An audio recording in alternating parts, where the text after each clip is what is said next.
Hello and welcome to this week's edition of CTN Community Update. I'm Jordan Rylance in for Steve Erickson. Earlier this week, the Minnesota Department of Education released scores for the 2017 Minnesota Comprehensive Assessments.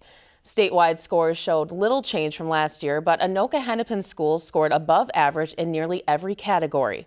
District 11's reading skills are meeting or exceeding the state average, while math scores are exceeding proficiency rates by 66%.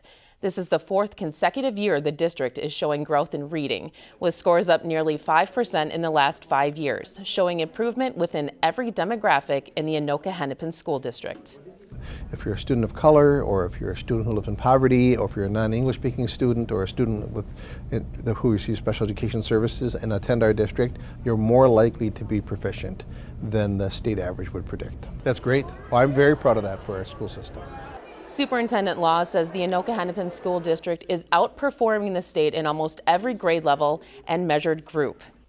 A free shuttle service will soon be coming to Fridley and providing transportation to major area employers. The Fridley North Star shuttle service will start running September 5th and operate on 4 different routes, providing a free shuttle service to BAE Systems, Medtronic, Unity Hospital, and Cummins Power Systems. The service will operate mornings and evenings, and each employer will have a designated drop-off and pickup location on their campus. It will run for approximately 1 year as a pilot program and was selected by the Met Council as one of the 8 innovative travel demand management projects to receive funds through a grant solicitation process in 2015. You can find more information on the Anoka County website. The Minnesota Department of Natural Resources has captured a bighead carp and, for the first time in the state, tagged it to learn more about the invasive species. The data gathered will increase the DNR's ability to capture invasive carp when they enter Minnesota waters in an effort to prevent the spread of the invasive species. Anyone who catches a bighead, grass, or silver carp must report it to the DNR immediately.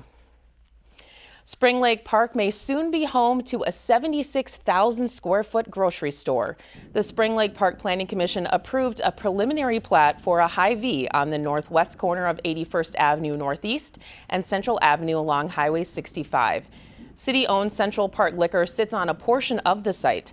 The city is currently in negotiations with Hy-Vee for the Central Park Liquor store property.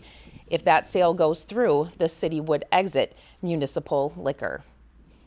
And a new brewery will break ground in Blaine this month. Invictus Brewing Company will soon begin construction on an 8,200 square foot space just north of the National Sports Center. The brewery will include 2 patios, a meeting room, and the Tipsy Steer restaurant. Invictus will be the first craft brewery in Blaine. The company is working with the city on final permit details and hope to break ground later this month. A Coon Rapids woman received something special this past weekend. 75-year-old Ruth Schmidt suffered a leg injury just over a year ago, which confined her to a wheelchair. But through a generous act of kindness from a few good men, her life was made a little easier. CTN's Steve Antis has the story. This is good. Wonderful. For Ruth Schmidt, this new ramp is a miracle compared to the one she had before. Okay. And here we are. Her belief in the kindness of others was strengthened by a call she made to the city. She had a question about a ramp she was currently using. Inspections, Greg. Coon Rapids building official Greg Brady got the call.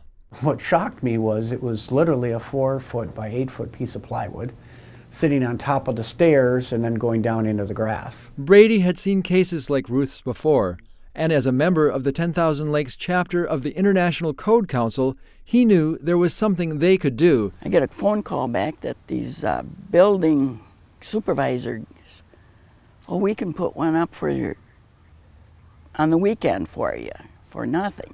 I thought, you gotta be kidding me. It's something we like to do.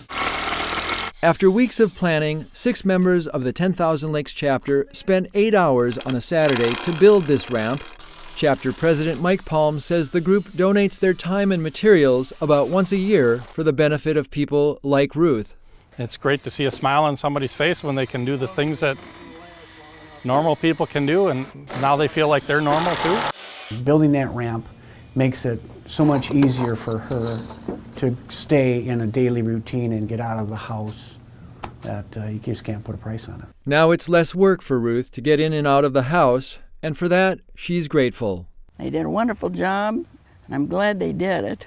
In Coon Rapids, Steve Antis, CTN Community Update. It's nice, well, right now, summertime, it's got to be nice. Ruth says she uses the upper portion of the ramp as a deck to sit outside.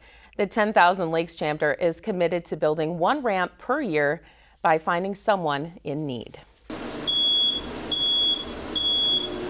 A fire safety demo kitchen, fire trucks, ambulances, and police cars were on display Wednesday night for Safety Fair at Hope for Youth in Coon Rapids.